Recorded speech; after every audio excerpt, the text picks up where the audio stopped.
1947 से पहले नेशन नहीं था, ऐसे इटली 1870 से पहले नेशन नहीं था, जर्मनी 1871 से पहले नेशन नहीं था, America, United states of America 1787 से पहले नेशन नहीं था। ये सब नेशन पैदा हुए। Nation is a modern concept. तो इटली के लोग इटालियन स्टेट्स को यूनिफाई करना चाहते थे, लेकिन वहां पे भी 90% जनता इलिटरेट थी, पढ़ी लिखी नहीं थी, अनपढ़ थी, गरीब थी, और उस अनपढ़ और गरीब जनता को यूनाइट करना था। पहले इटालियंस ने क्या किया? रिवोल्ट का सहारा लिया, रिवोल्ट, पर वो मारे गए, क्योंकि कोई भी रिवोल्ट, रेवोल्यूशन, मूवमेंट तभी सफल हो सकता है जब उसको एक ताकतवर इनसाइड सपोर्ट हो और ताकतवर आउटसाइड सपोर्ट हो। मैं इस फॉर्मूले को फिर से बोलूंगा, कोई भी रिवोल्ट, रेवोल्यूशन और मूवमेंट तभी सफल हो सकता है जब उसको अंदर से एक पावरफुल सपोर्ट हो और बाहर से एक पावरफुल सपोर्ट हो। 1885, 1885 कांग्रेस ब्रिटिश गवर्नमेंट से क्या करती? पिटीशन और प्रेयर, क्योंकि ना तो अंदर सपोर्ट है ना बाहर सपोर्ट है। लेकिन 1942 में वो कांग्रेस कहती है क्विट इंडिया मूवमेंट, क्योंकि दोनों पैदा हो गया। तो इटली के जो इंटेलेक्चुअल थे उन्हें लगा कि ये 90% लोगों को अवेकन कैसे करें। तो वहां पे भी एक गांधी का जन्म हुआ, और उस गांधी का नाम था माज़िनी, और उसने शुरू किया यंग इटली मूवमेंट, और यहीं से शुरू हुई दुनिया में स्टूडेंट पॉलिटिक्स की शुरुआत, कि सबसे पहले हम देश के युवाओं को जगाएंगे, देश के युवाओं को अवेकन करेंगे, और फिर डाउन फिल्ट्रेशन थियरी, ये जो हमारा जागा हुआ युवा होगा, अवेकेंड युवा होगा, ये देश को जागृत करेगा और राष्ट्र को जागृत करेगा। तो मैं कुणाल जी को यहां से बहुत बहुत धन्यवाद देना चाहता हूं कि जो काम माज़िनी और गांधी ने किया 19th और 20th सेंचुरी में, आज आप उसे कर रहे हो 21st सेंचुरी में। कुणाल जी के लिए एक बहुत जबरदस्त ताली, और गुजराती मॉडल में ताली की बाहर तक बॉर्डर है बगल में, बिट्टा साहब अभी इतना चिल्ला के गए हैं, तो कम से कम आप ताली तो बजाओ।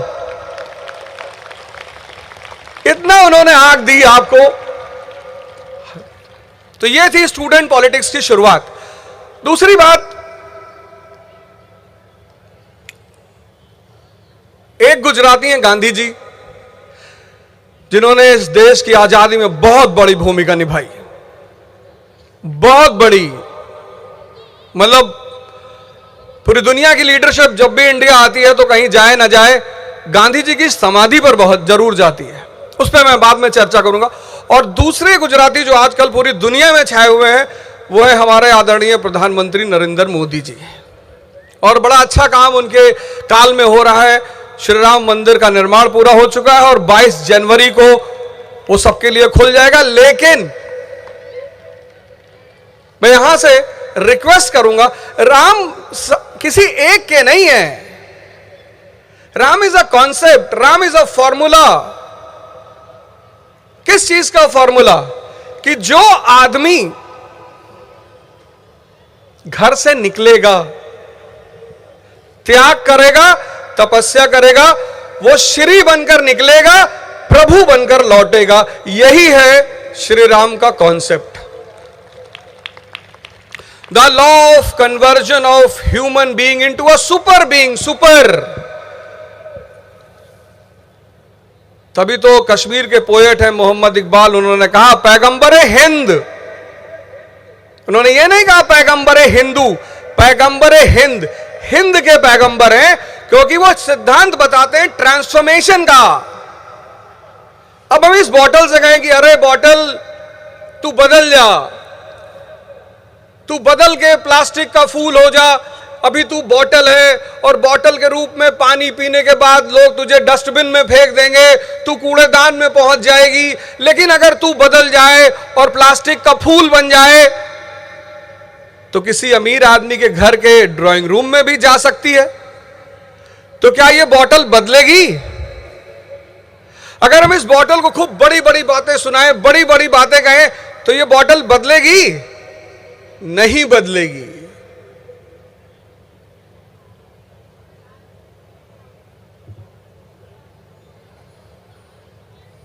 तो फिर बदलने के लिए करना क्या है? सुनता तो बहुत है आदमी। मैं एक सूत्र आपको बता के जा रहा हूं, आप लगा लो। मेल्टिंग पॉइंट, टेम्परेचर, इस बॉटल को अगर आप 200 डिग्री सेल्सियस का टेम्परेचर दोगे तो यह पिघल जाएगी। यही तो पढ़ा था स्कूल में, मेल्टिंग पॉइंट, टेम्परेचर। इसको आप अगर आइस में रखो नहीं पिघलेगी, इसको आप 200 डिग्री सेल्सियस का तापमान दो, यह पिघलेगी। और जब यह पिघलेगी तो आप इसको कुछ भी बना लो, फूल भी बना सकते हो। ऐसे ही आपको भी अपने आप को टेम्परेचर देना पड़ेगा, जिसे भारत